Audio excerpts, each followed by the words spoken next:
Pahayag ni Colonel Margaret Prancel Padilla, tagapagsalita ng AFP.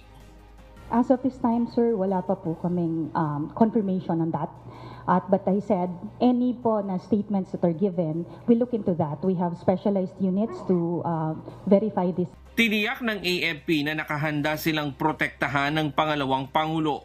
Sir, as I said, it is country and not color.